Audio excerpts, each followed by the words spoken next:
আমার খবর।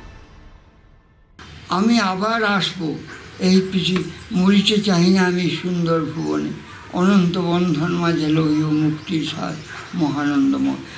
চলে গেলেন শান্তিনিকেতনের একেবারে সে যুগের মানুষ, বৌদ্ধ পণ্ডিত, বিশ্বভারতীর তিব্বতী ভাষাচর্চার প্রতিষ্ঠাতা অধ্যাপক সুনীতি কুমার পাঠক। মৃত্যুকালে তার বয়স হয়েছিল 101 বছর। গতকাল রাত্রি 10টা নাগাদ শান্তিনিকেতনের আকাশদ্বীপ বাড়িতেই শেষ নিঃশ্বাস ত্যাগ করেন তিনি। বেশ কিছুদিন ধরেই অসুস্থ ছিলেন বলে জানা যাচ্ছে। তার মৃত্যুতে শোকের ছায়া নেমেছে শান্তিনিকেতনে। একটা যুগের সমাপ্তি হলো যেন। এখন তন্ত্র ব্যাপারটা নিয়ে বুদ্ধ কি বলেছিলেন পাওয়া যায় না,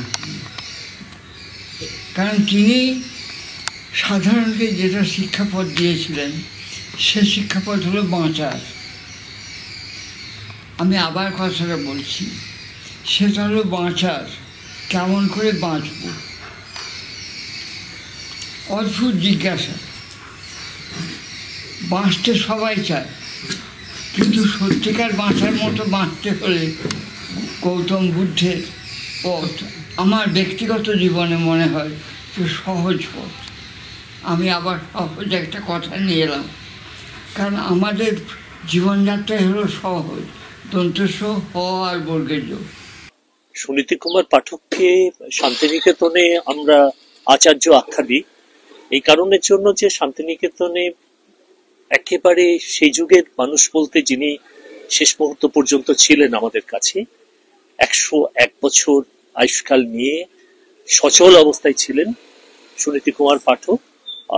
মহিরুহের মতন বুদ্ধদেবকে নিয়ে তার চর্চা, এবং সেই কারণে আমরা তাকে মানে বোধিবৃক্ষের মতন ভাবি আমরা যারা তার অনুগামী বা তার কাছে যারা আসি।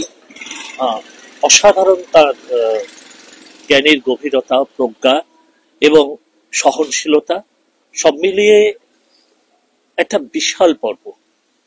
উনি এসেছিলেন স্বাধীনতারও আগে শান্তিনিকেতনে অধ্যাপক রূপে কলকাতা বিশ্ববিদ্যালয় থেকে, এবং সেই সময়ে এখানে অধ্যাপনা শুরু করার পর মধ্যপর্বে উনি চলে গিয়েছিলেন কেন্দ্রীয় সরকারের ডাকে। মূলত তার দায়িত্ব ছিল সেনাবাহিনীর হিমালয় বরাবর টিবেটিয়ান ভাষা, আঞ্চলিক যে ভাষা, সেই ভাষা চর্চার জন্য সেনাবাহিনীকে অভিহিত করার এই দায়িত্ব কেন্দ্রীয় সরকার তার উপর আরোপ করেছিল। তারপর তিনি আবার ফিরে আসেন শান্তিনিকেতনে, এবং ফিরে আসার পর শান্তিনিকেতনে সুদীর্ঘকাল টিবেটিয়ান ডিপার্টমেন্টের অধ্যাপনা করেছেন।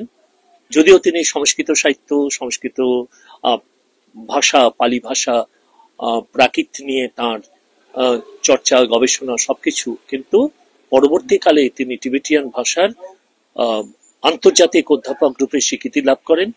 এশিয়াটিক সোসাইটি থেকে তিনি স্বর্ণপদক লাভ করেছেন, রাষ্ট্রপতি পুরস্কার পেয়েছেন।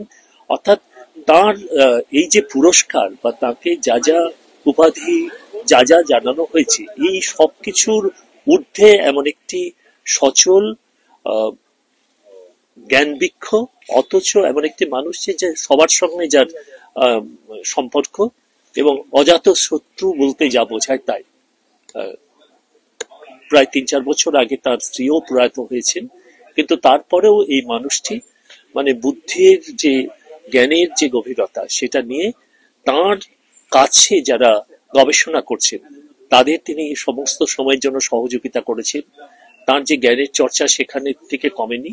তার ছেলে ডক্টর আশিস কুমার পাঠক চণ্ডীগড়ের ফর্টিসের প্রধানের দায়িত্বে আছেন। তিনি নিরন্তর যাতায়াত করেছেন এবং আজকেও সকালে এসে তিনি কলকাতায় পৌঁছাচ্ছেন। দুপুর অবধি তিনি শান্তিনিকেতনে এসে পৌঁছাবেন। শান্তিনিকেতনের একটা বড় যুগের অবসান ঘটল।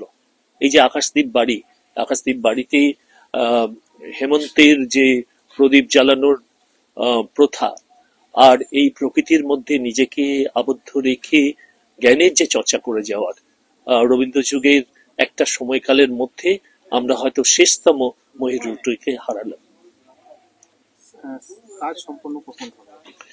কাজ সম্পন্ন হবে বিকেলের দিকে 4টের পরে।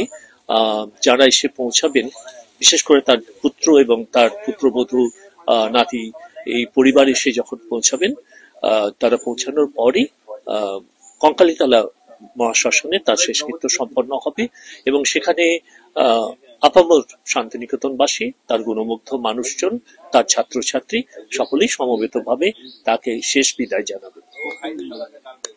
গতকাল রাত্রি মানে 4 তারিখ 4 ডিসেম্বর রাত্রি 10:15 নাগাদ সজ্ঞানে তার একটু শ্বাসকষ্ট হচ্ছিল, তাকে উঠে বসিয়ে দেওয়া হয় এবং সেই অবস্থাতে তিনি তখনই শেষ নিঃশ্বাস ত্যাগ করেন। শান্তিনিকেতন গোয়ালপাড়া তালতর রোডে তৈরি হয়েছে অত্যাধুনিক পরিষেবা সম্পন্ন একটি ইংরেজি মাধ্যম স্কুল, কলেজ গুরুকুল শান্তিনিকেতন। স্কুলে রয়েছে smart classroom, activity based learning, NEET ও আইআইটি জেইই প্রস্তুতি, অলিম্পিয়াডের প্রস্তুতি, ইনডোর স্টেডিয়াম এবং ট্রেন্ড ফ্যাকাল্টিজ। নার্সারি থেকে দ্বাদশ শ্রেণী পর্যন্ত ভর্তি চলছে। বিস্তারিত জানতে যোগাযোগ করুন 9609039000 এই নম্বরে।